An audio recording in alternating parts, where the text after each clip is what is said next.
Live from Kakariko Village.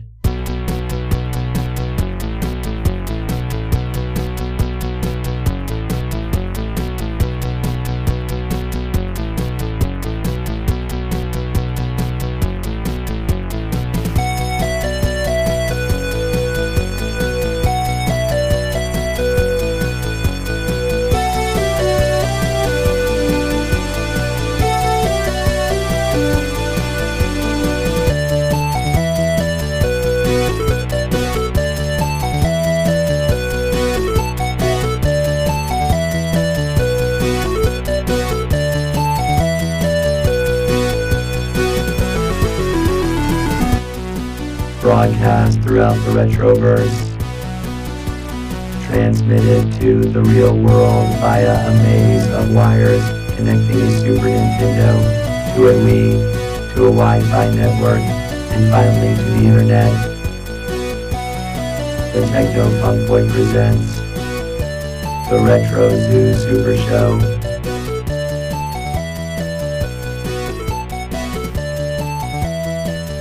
Now here are your hosts, Kai and Steven.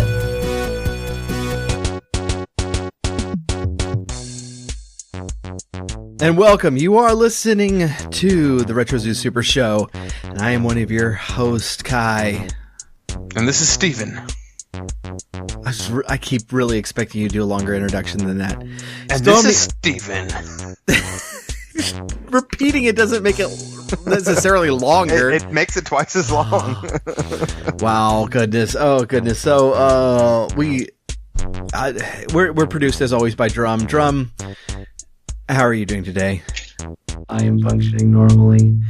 That's good. So it occurs to me that DRUM's not actually functioning normally. We just told him to say that, and a lot of people are worried about DRUM and have inquired about DRUM.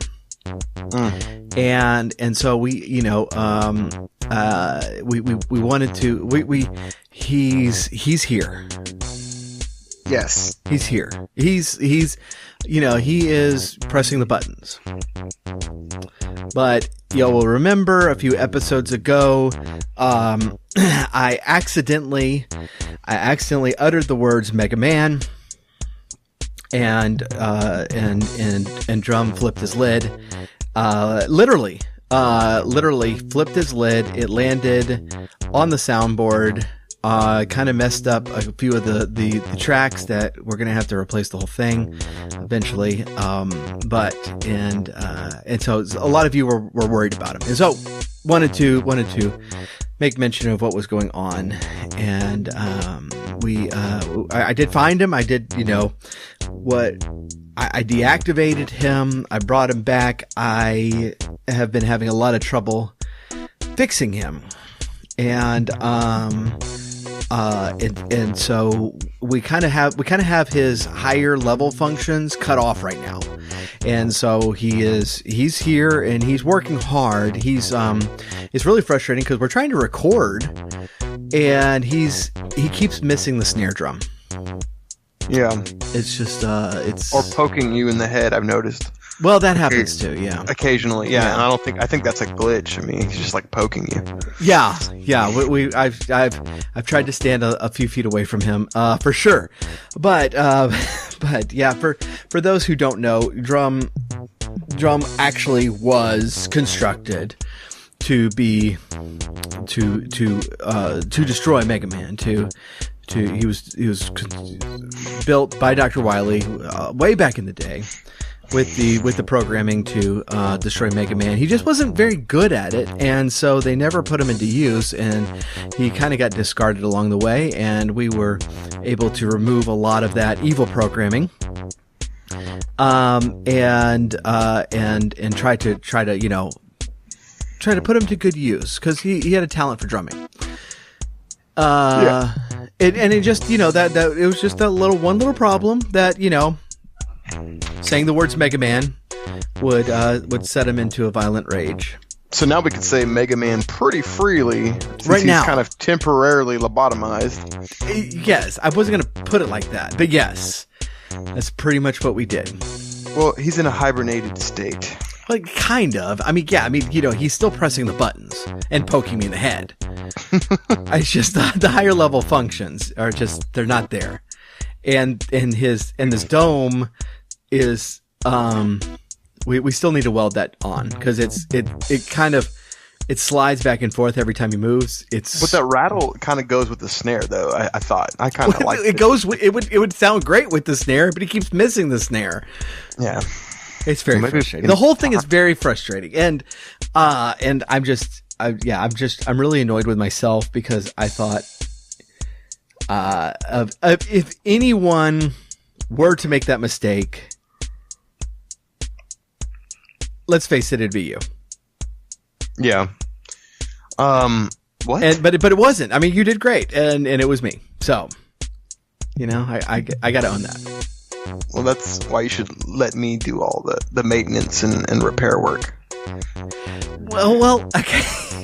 But you see, this brings up the next point because you were trying to get Drum to like rise up out of his programming to defend us against the murderous MURD, and now Drum is definitely not going to be doing that. And you tell me that you've lost MURD. Well, I wouldn't have recommended turning Drum's higher functions off in light of that fact. So that was kind of your fault. You know, instead of, you know, you wanted the luxury of being able to say Mega Man whenever you wanted. That's not what I'm trying to do. It's and just so he's turned off kind of basically your best defense. It's like, okay, look.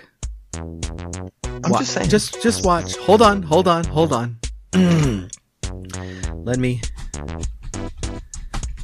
Okay, and we're going to turn on the higher functions now and turn them off.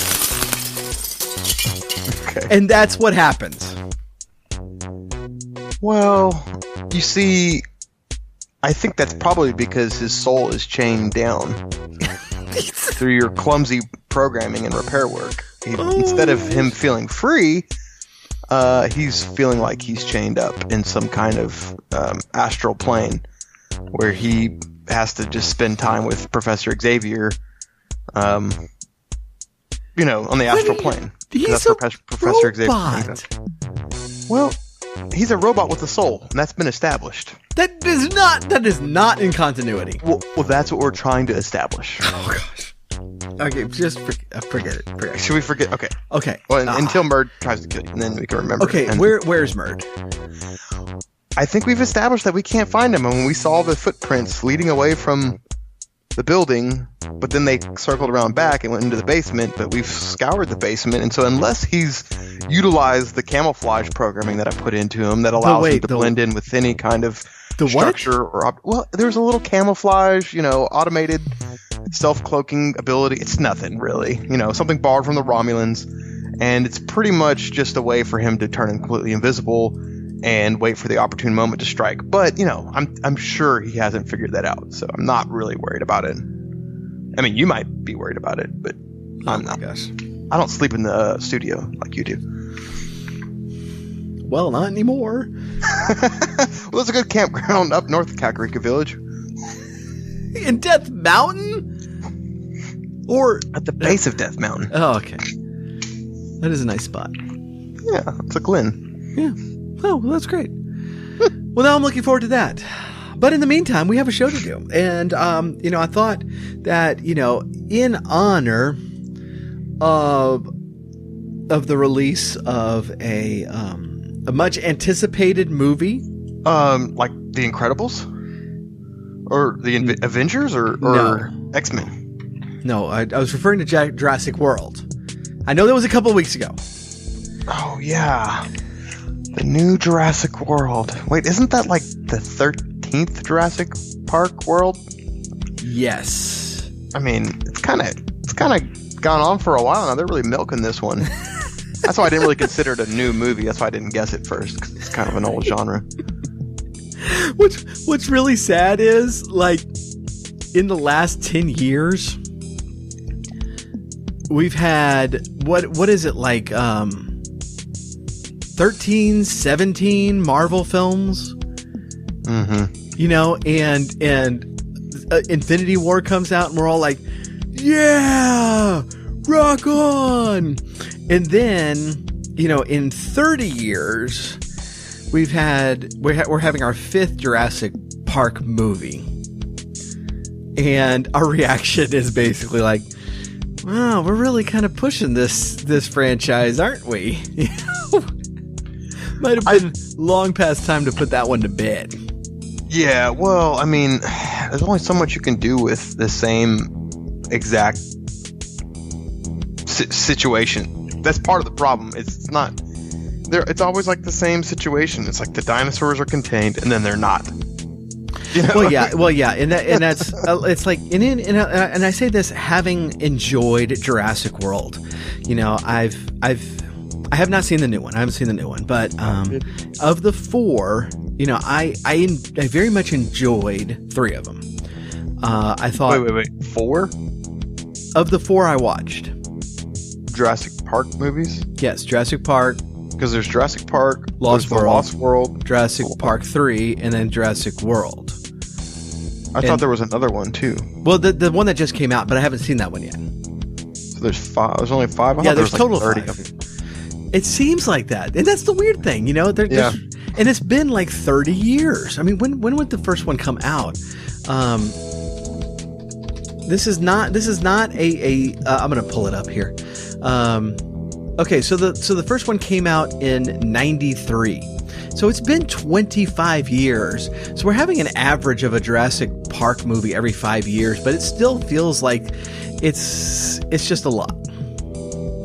I just think it's a bunch of explosions happening outside. I just sorry, totally losing my train of thought. I guess I'm just some leftover fireworks from 4th of July, which we celebrate oddly, even here in Hyrule, and I think it's just an excuse for people to load up on fireworks. You know how these elves are. Yeah, these elves and their fireworks. Those wizards and their fireworks. Yeah. So no, it's just that it's not, you know.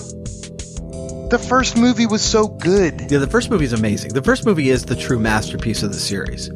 And you know, I just watched the second one recently, just a couple days ago, The Lost World, and it's not good.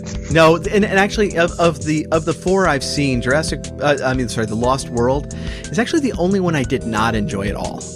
And I shouldn't say at all. There's parts that are whining the entire time. Exactly. I mean, he does it in the first one, but he's a supporting character. He's comic relief in the first one. He's a supporting character that sometimes says profound things, but most of all is funny. But when you try to make him the main character, it's just it's really overwhelming, and the tension just wasn't there. I didn't like the characters. Jurassic Park 3, there was nothing to it. I mean, there's nothing artistic or redeeming about it, but it was a fun film. That was the one where they figured out how to make the Velociraptor whistle. Yes, that was a particularly dumb part of the movie. Call. Yes, he was like, whatever, dude. They're like, this is just like it sounded. Like blowing this little Velociraptor trumpet. Yeah, that was by far the worst part of that film, but. But I've always been a big fan of Sam Neill as an actor, and him coming back, he was great. I really I actually like his character more than Goldblum's character. I'm a big Alan Grant fan, and having him back in number 3 was a lot of fun.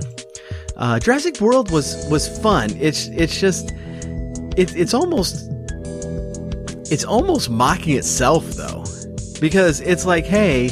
The whole point of the thing is that, hey, we can't get crowds anymore with just dinosaurs. We have to make things bigger to draw in the crowds, and so we're gonna make our own new dinosaur that's bigger and can blend in with stuff, kind of like MURD. Wow, that's interesting. I'd be a mad scientist. Yeah, huh? But I'm not.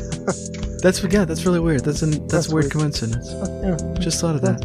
Let's just move on. Yeah, but it's like, it's the filmmakers have no confidence in an adventure with dinosaurs bringing in money, and so they're almost mocking themselves when they have this ridiculous plan in the movie to design your own dinosaur just to attract a crowd.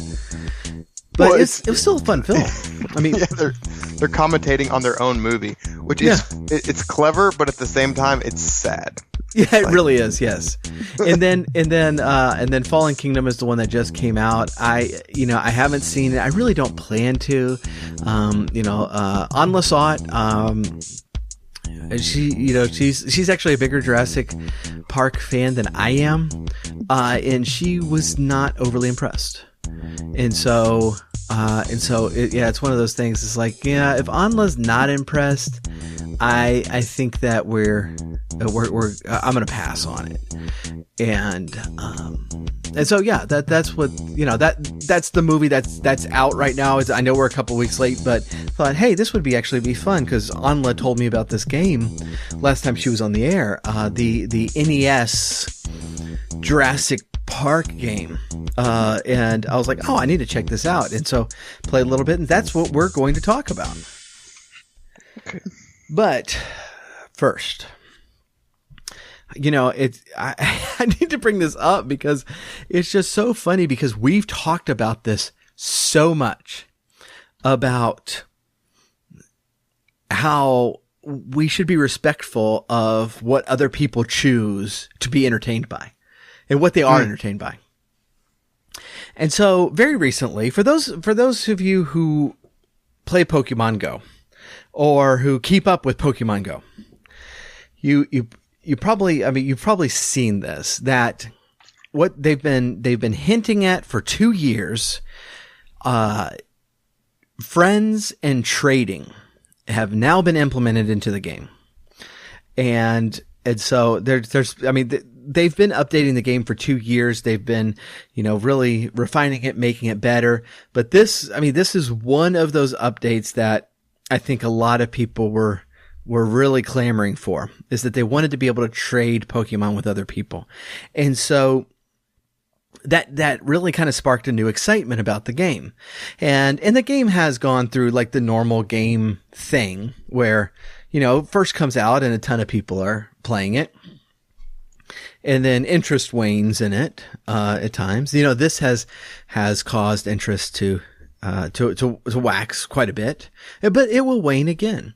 The weird thing about Pokemon Go is that I think that a lot of people were just really tired of seeing Pokemon Go, talked about on social media 2 years ago.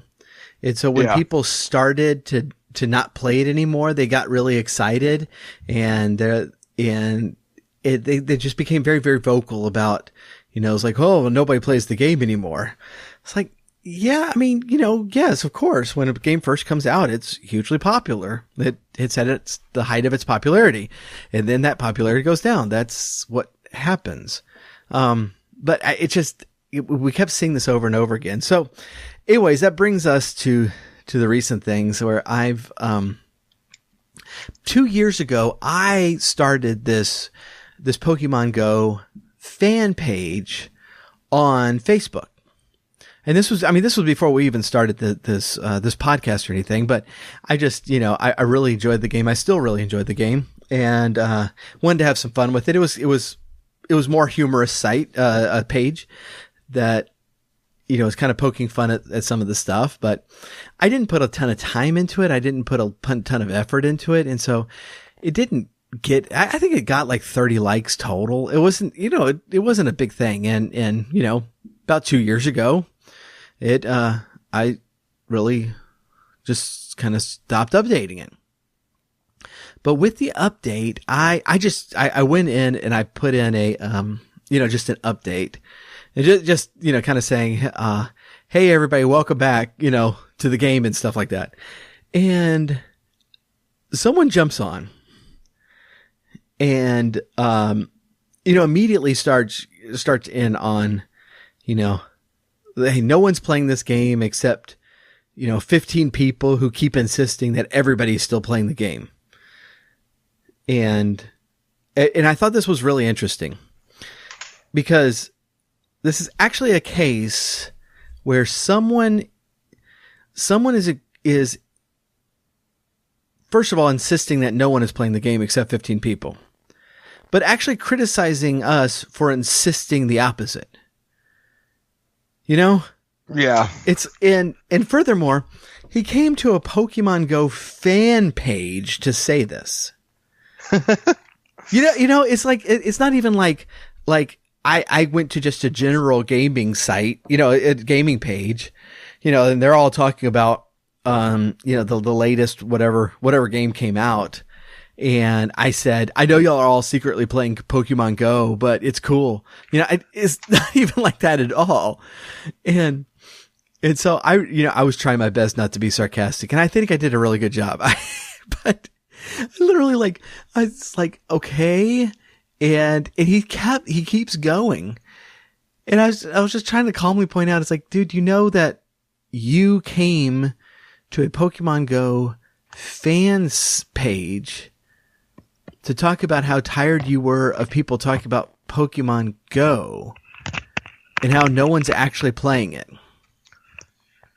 I think sometimes, dude, people get trapped in this little world, and the things that make them happy generally include tearing other people down or rehashing old,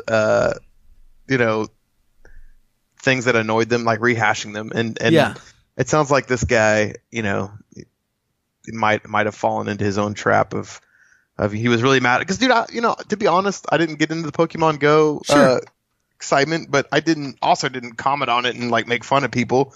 I just I knew, hey, this is a new trend and people are excited about it, so I'll just use social media a little less for a couple weeks until it dies down. Well, I came back a couple weeks later, it was still going. So but anyway, it's just one of those things. But then I haven't seen people talking. I mean, recently since the update, I have seen more people mentioning it, and I some people, I think that's how they get their whatever their that's how they get excited, is by. It seems so sad to say that, though. I hate to think that that's what people do, and because I like to think the best of people generally, but I think sometimes people get excited about an old argument that they thought they won, and bringing it back up. So, well, yeah, but I mean, it's like it's like I don't do modern gaming. I don't have I probably would, except I don't have the consoles to do modern gaming, and so obviously I'm not going to. But it's like if I came out to defend my my retro loyalties by saying, hey, this brand new game that came out 2 months ago, do you see how much sales are dropping? It's like they're just, a month ago they were so good, but now they're just dropping like a stone. It's like, well, yeah, that's what happens. Or if I don't like, Infinity War, or something, saying, hey, it did great for, 2 months in the box office, but now it's disappearing. Nobody's even going to the movies to see it anymore. It's it's not even there. Yeah. So obviously it's terrible, Yeah. It's like, I think if this is how you get your jollies, that's the word I was looking for earlier. Honestly, I would recommend for you to find a better hobby, because there's got to be some stuff that will have you have more fun than trying to criticize other people for how they have fun. That's some people's fun, though, man. Some people's fun is trying to make other people not have fun. That's sick. Well, it really is sick. It's sick, but dude, it's real. And it's honestly, it's sick in that it is a sickness. There are people, millions of people, sadly, that are sick because that's what they do. What makes them happy is trying to make other people unhappy. And you know, that whole toxic campaign thing, like avoid toxic people. I hated that. I hated that thing it was popular. I think you still hear it from time to time on, you know, how to get toxic people out of your life, whatever. Everybody's toxic is the bottom line. Everybody does toxic things, if we're going to use that terminology. But the trick to dealing with toxic people is not necessarily to block them or to get mad at them for being like that, but it's to realize this person is a sad person. Mm-hmm. And we don't want to be sad here on the Retro Zoo, and we want to encourage other people to not, you know, be like that. And so I think your analogy, it's a good, you know, oftentimes talking about retro games or just things that, you know, we're definitely, this show is not current. If that can be, you know, whereas it retro is in the title, you know. So it's like and it's nice to not have to be current, but there's tons of people that's you know, that's how they get their jollies, is being current or showing other people that, hey, you're not current, you know, like, or this doesn't matter anymore. When in fact, that's not really what matters. What matters is if you enjoy it, if it's something that you derive enjoyment from, have fun with it, find the people that also derive enjoyment. And when somebody comes along and is bitter about it, that's usually their own baggage that they're carrying around with them. And because guess what? When they're done with that little Facebook or social media rant, they're going to go home and they're going to get off the computer and they're going to go say that to whoever they encounter. You know, the same type of, you know, vitriol will come out of that person. They're going to be dissatisfied with supper or with, you know, whatever is next. You know, it's just everything isn't enough. Right. And that's just danger. It's a danger we should all strive to avoid and be patient with those who are in the throes of that kind of problem. Yeah, exactly. Yeah. So, anyways, I wanted to rant about that. Oh, good rant. That was great. Yeah, I felt better. You feel better? So, oh goodness. So, yeah, let's we're going to jump over to our break. But before we do, the one thing that we should talk about in our game of the day, you know, because we are going to talk about a game this episode, even though we're, you know, reaching our break already and we haven't discussed it yet. But that's normal. We are going to be talking about the NES Jurassic Park game. Now, there actually were several Jurassic Park games made. This is one that was released in '93 for the NES. It was developed and published by Ocean Software. Ocean is a British company, actually, that actually did a lot of like what's the terms I'm looking for? Licensed games. Okay. And some of them are actually pretty good. And so, you know, this them having first of all, licensed games are notoriously bad on average. But you know, some of the Ocean stuff was good enough to make you question whether you can make that, you know, kind of a universal statement that all licensed games are terrible. That a lot of their games, and even this one, have a lot of merit to them. So we're going to get into that. But I want to listen to, when we come back from the break, I want to listen to a little bit of the soundtrack from the game, because this game has a much cooler soundtrack than it deserves. And the soundtrack was composed by British composer John Donne. He worked. I thought he was a poet. Okay, different guy.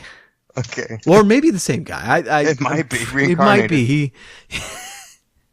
He got tired of the poetry thing, decided to go into, you know, early 8-bit composition. Dunn started off in the late 80s, composing for like the Commodore 64, getting into some NES stuff, and he was pretty active through 95. And so nearly 10 years of work there, and did compositions for just a ton of the Ocean games.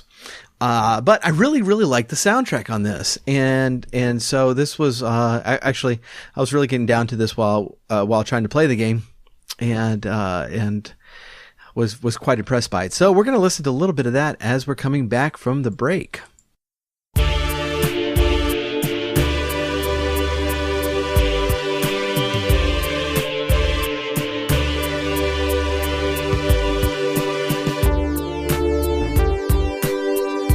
Hey, it's Kai here. We recently finished our latest EP, Quest of the Dragon Warrior. It's an electronic tribute to Dragon Warrior and the amazing music that game gave us. We're really excited about how this music came out, and we want you to have it for free. If you go to technofunkboy.com/Dragon Warrior and sign up for our weekly newsletter, you'll get the songs to download and keep for free forever. That's technofunkboy.com/Dragon Warrior, or check the show notes for a link.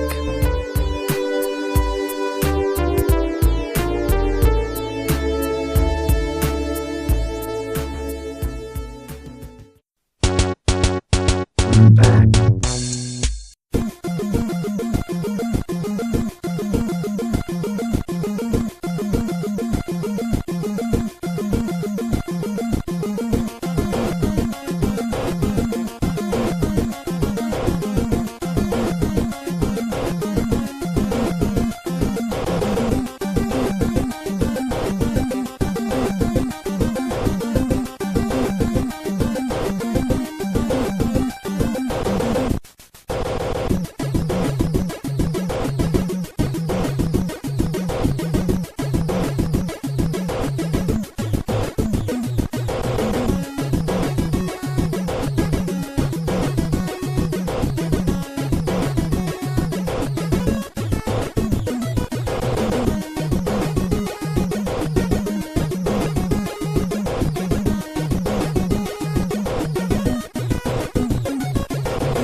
Okay, and we are back. So, one thing about the whole soundtrack, obviously we're not going to listen to the whole thing, but one thing about the whole soundtrack is just the driving beats in this thing. And, I'm always really impressed when you can have that good of a rock beat on NES software. Hardware. You know what I was thinking about while we were listening to it is I was thinking, man, I know there are bands out there that cover, and I know we do it. We do covers of retro video game, but good job remembering us. Thank you. And that's something that we would love for you to go check out. Some of our tunes are on the webpage, and you can find it at our Facebook page. And look, I'm doing our promotional thing. Look at me go! Yeah, awesome, good job. You can find us at Techno Funk Boy, wherever you can get your podcast. And anyway, but I don't know. You got a good spiel down, man. I can't repeat it, but no, I just think that covering these, there's such a wealth of cool music it's almost like this is the basic level. This is what you'd play in the game. But I mean, if people like us, if more people covered this kind of music, I mean, there's a huge repository of music, I think, waiting to be covered. That's an encouragement for us as a band, but also it'd be cool to see other people doing this and getting into this. And I wonder if people will follow our lead. And I know we're not the first to do it, but it's really cool to hear people remix and just do covers of classic video games. I think that's it's really fun, especially if you had some kind of attachment to the game, and then you like hear somebody else's version of it. You're like, oh, that's so cool, you know. It's got the spirit of what I loved, but it sounds better, and I can actually listen to it in the car, you know, or whatever. Yeah. And that reminds me, it's like one of the things I've been getting into is this band called the Megas. And they've been around for a while. I just learned about them recently. I think they've been working for about 10 years. But I don't know if it's exclusively covering Mega Man songs or just primarily, but a ton, just a ton of Mega Man tunes. And they did this like 2-part kind of rock opera of Mega Man 3 called History Repeating, and they put lyrics to the tunes and sing them, from like really getting into the characters and stuff. It's just so much fun. I'm looking at the Wikipedia page, and it does not look like they're exclusively Mega Man, but they do a lot of Mega Man stuff. It's a lot of fun. So I've been getting into them the last couple of weeks, and really enjoying that. But yeah, it's kind of that sort of thing. Well, it's and it looks like, just from my brief searches, there's bands that like you're saying, they focus on that, or that's kind of their their selling point or whatever. I'm seeing a Metroid metal band, which I want to check out. But, I mean, it's oh man, I don't know if I played this for you. The best cover album I've ever heard is this guy who just played the entire Metroid 1 soundtrack on a Korg analog synth. Oh wow. And it's got this just amazing like 70s sci-fi vibe to it. Just super creepy and dense, and it's just amazing. But then you have, and I've been listening for a lot of years to like the mini bosses and they pretty much just take the actual arrangement of NES songs, but play them with distorted guitars and drums and bass. So it's just kind of putting everything into a metal genre. They're a lot of fun. But yeah, there's just a ton of this stuff's popping up, and it's so cool. It's so much fun. Yeah, and I think I listened to one not long ago. It's his name is Smooth McGroove. Have you heard of him? He's older. I mean, he's been around for a while, but he does an acapella of like Street Fighter music, and so he'll record himself doing all I'll the check different him out. chords. Yeah. It's check out the Guile theme. Oh, nice. Yeah. I'll check that out. That's cool. Oh goodness. Yeah. All right. Long story short, there's a lot of good stuff out there. We're the best of it, obviously. Mm-hmm. Oh yeah. We are so much better than all these other people who have spent years doing it. Yeah. Oh gosh. So all right. So the game itself. And not many people joined me, but I'm starting to do my research for these games on our Twitch channel, twitch.tv/technofunkboy. And so I started playing this game there. And, you play Jurassic Park NES on Twitch, and not a lot of people show up for that, especially if you're a relatively unknown channel. But, it was fun being on there just to play around with it. And I got very frustrated. I got frustrated with it. Why? It was specifically this the second, like, I guess, boss stage. Because just going back a little bit. So we'll just do the structure of the game itself. It's like an overhead shooter. and you are playing Dr. Alan Grant. Except He's that you such a have, baddie. except he's got a lot of guns, which makes him even cooler. Yeah. And you are like, you start off in this pen, and everything's being overrun by dinosaurs, and you need to destroy all of the eggs, then find a way to open the gate, and then go through to the next stage. And so a lot of it is kind of like the thing I hate in games is like 99% what this game is, and that's a fetch quest. Go find 10 of the thing. When you get 10 of the thing, then you're finished. And that's exactly what this game is. It's like, okay, now there's 12 eggs on this screen. Let's go find them. And so, like, right off the bat, that's already an annoyance to me. But at the same time, it's got some cool elements to it. You know, the overhead shooter style, you know, means you can take everything kind of in whatever order you want to, and you know, it's what happened? Sorry, something happened. I don't know what that was. I think that might have been MURD. Is MURD here? We don't know. So, Turn off the lights. Wait, how was that going to help? Because he won't be able to see us, and we can't see him. He can't see in the dark? No. I don't think so. Unless he has his infrared programming turned on that I put in him. Oh, goodness. Okay. I think I don't hear anything. I'm waving my arms around. I don't feel anything. We might be good. So I'm sorry for interrupting you.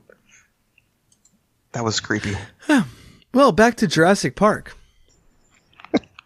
And so, you know, it's got that cool little element to it, but there's also kind of like a survival horror element to it. Not, you know, it's not nearly like, you know, like a Resident Evil, or something like that. Not quite as advanced to that, but you know, it's just the whole thing is inventory management. And notably, I mean, the inventory you have is your ammo, but you know, seeing what you can avoid and what, you know, if you have to be forced into a fight, or can you just avoid getting into a fight? So every time you kill one of the dinosaurs, it will drop ammo, and it will drop specifically the amount of ammo you needed to kill it. And so, you know, if the dinosaur takes 2 shots to kill, it will drop 2 bullets. But if you missed one, and that's very common because the aiming is a little wonky. Mm-hmm. So if you missed one, you are losing ammo as you go. And there are places where you can pick up ammo, but if you're not very good at keeping your ammo and, you know, and really making your shots count, is very, very quickly you're going to run out of ammo and you're going to be up a creek. And there's one stage specifically where you literally are up a creek, which is kind of cool. But it's got cool elements like that I'm not really expecting out of the game, but were nice touches. And so while it is a fetch quest, there's enough variety there that is making it interesting. So, you know, you start off outside, but then you go into a building, and so you're trying to get the raptors to kind of catch themselves behind a wall so you don't have to deal with them. And cool little strategies like that along the way.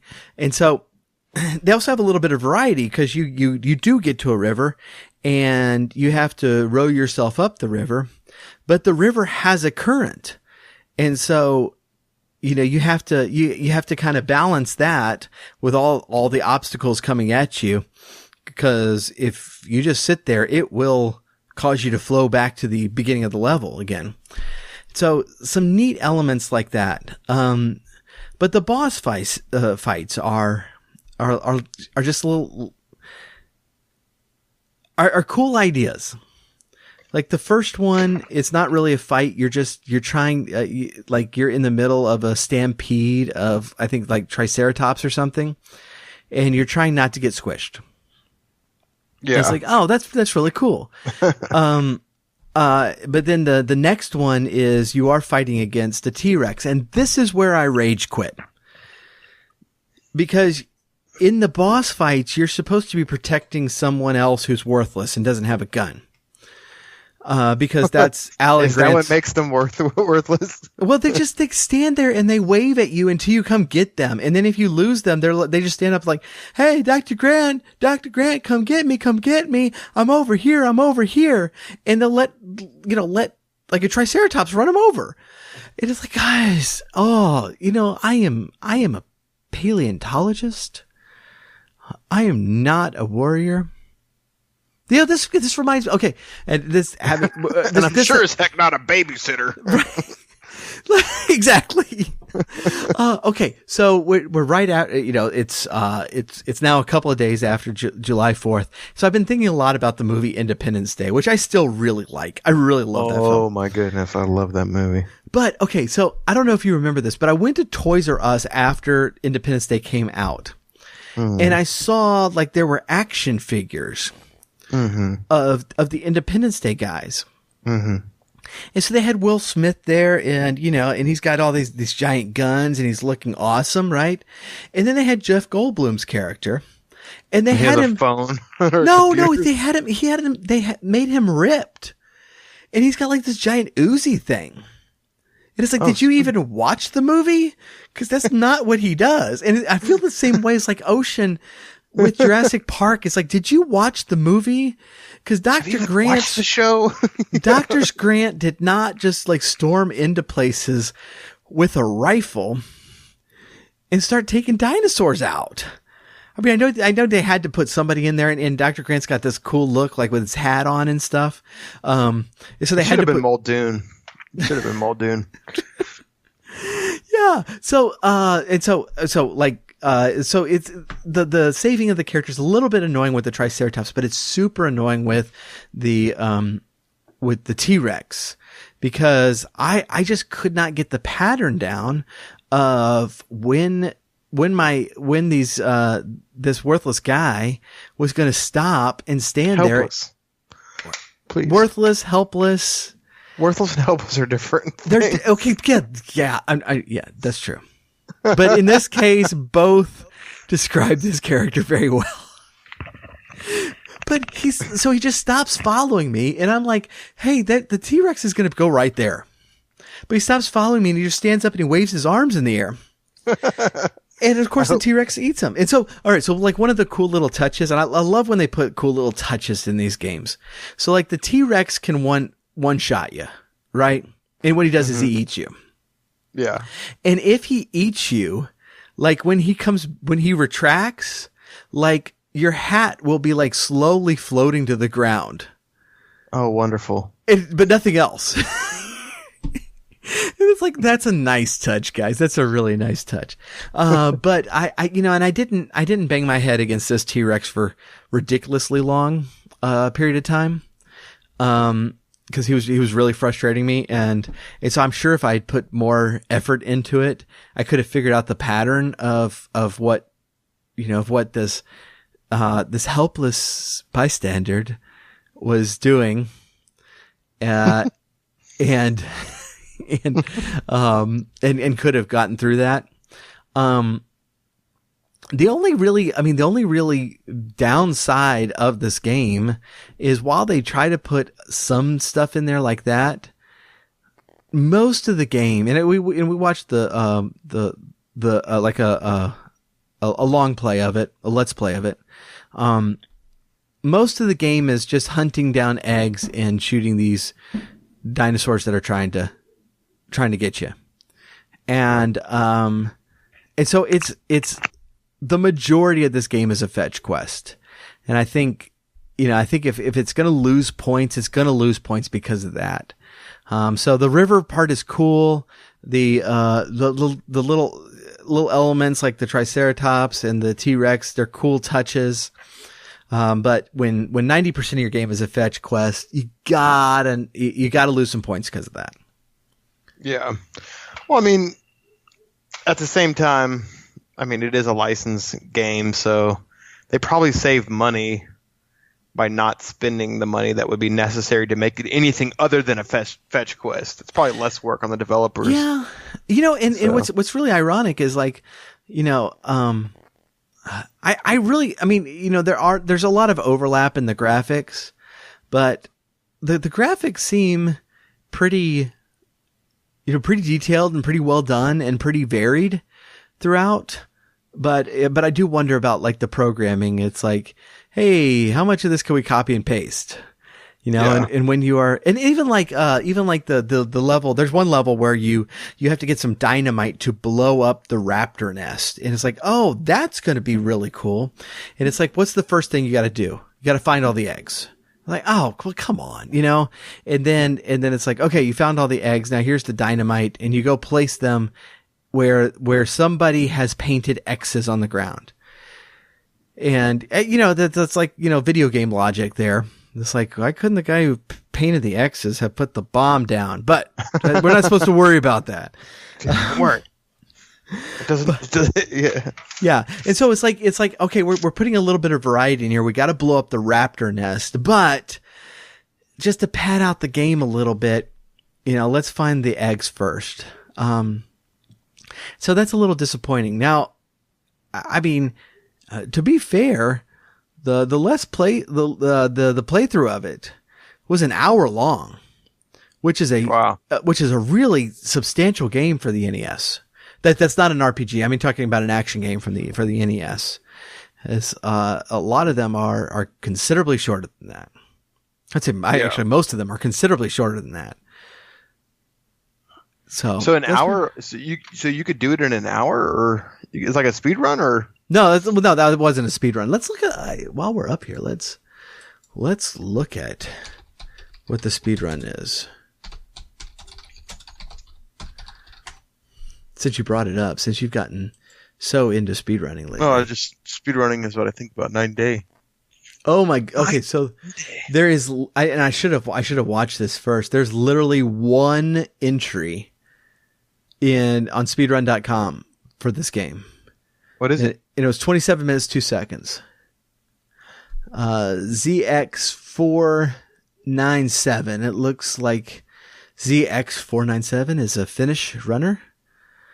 And there are two moderators for this game that neither of whom have times on it.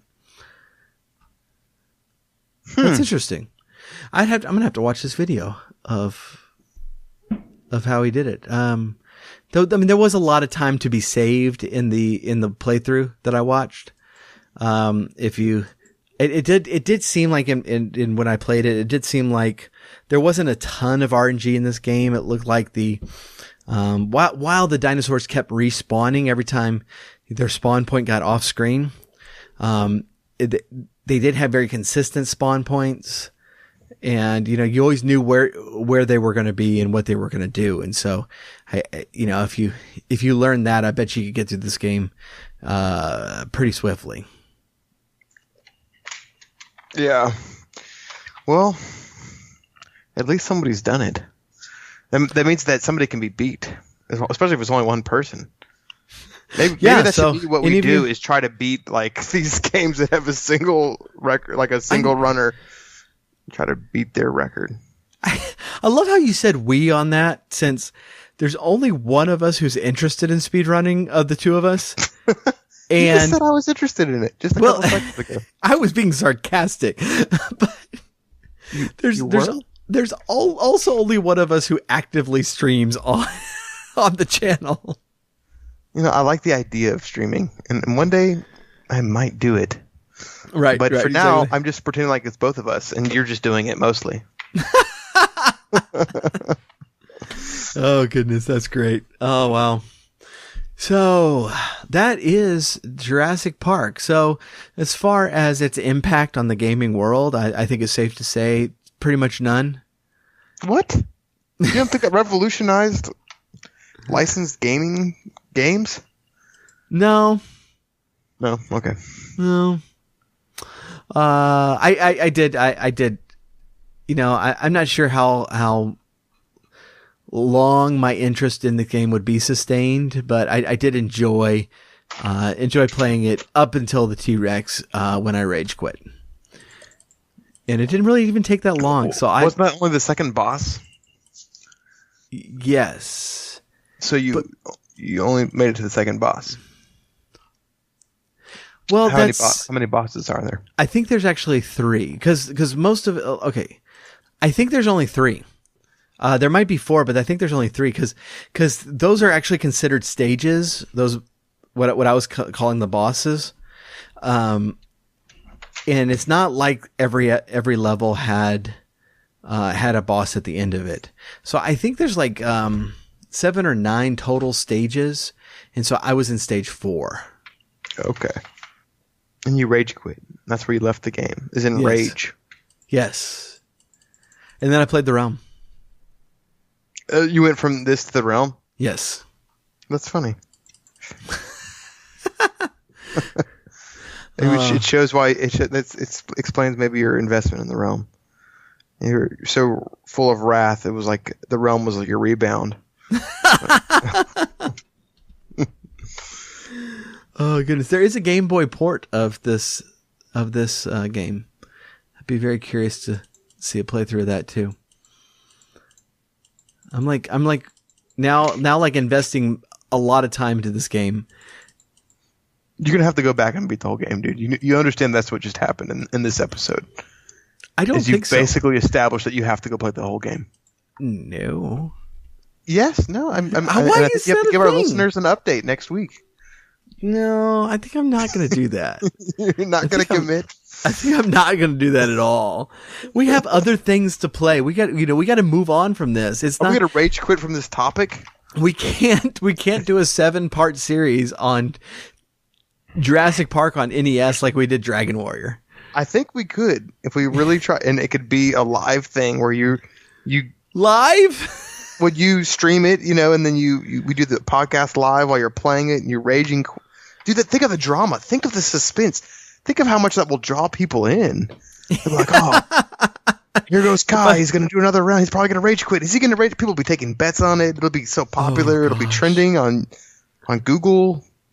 Okay, all right, people out there, if you want to see this happen, where we will live stream the next episode of the podcast while I play Jurassic Park.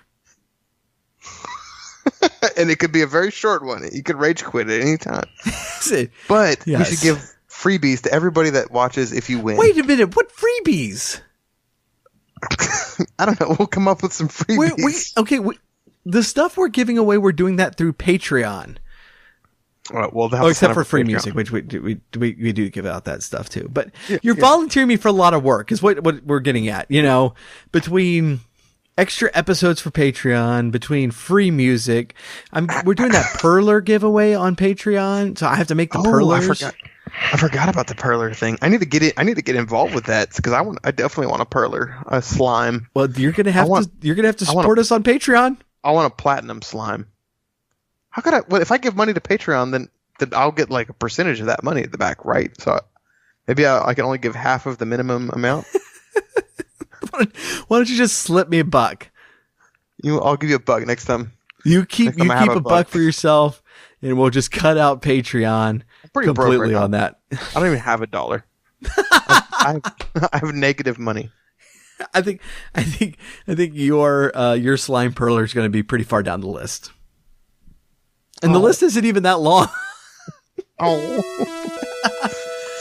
goodness! Right. Well, we are out of time. Thank you so much for listening. Please do check out our show notes page at technofunkboy.com/44. That's 44 for the episode 44. We've had quite a few people starting to join us because out of the Dragon Warrior music giveaway, we really do appreciate you listening in, and we're going to have plenty more of those type of opportunities to come. So keep listening, and we will catch you next time. Sweet.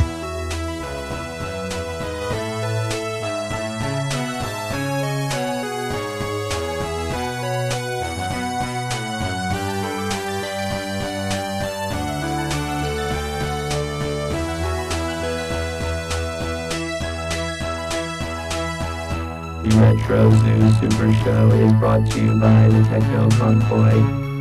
Follow us on Twitter at Techno Funk Boy, on Facebook at the Techno Funk Boy, and sign up for our email list at technofunkboy.com. Also look for us on Spotify, iTunes, and Amazon for music. If you are so inclined, please leave us a 5-star rating and review on your favorite podcast catcher. If you are not so inclined, you are obviously some sort of villain trying to conquer the world. Unowned music and gameplay clips are used for educational and critical purposes. Thank you for listening. Keep gaming. And once you have responsibilities that need to be done at this time, then you can game later.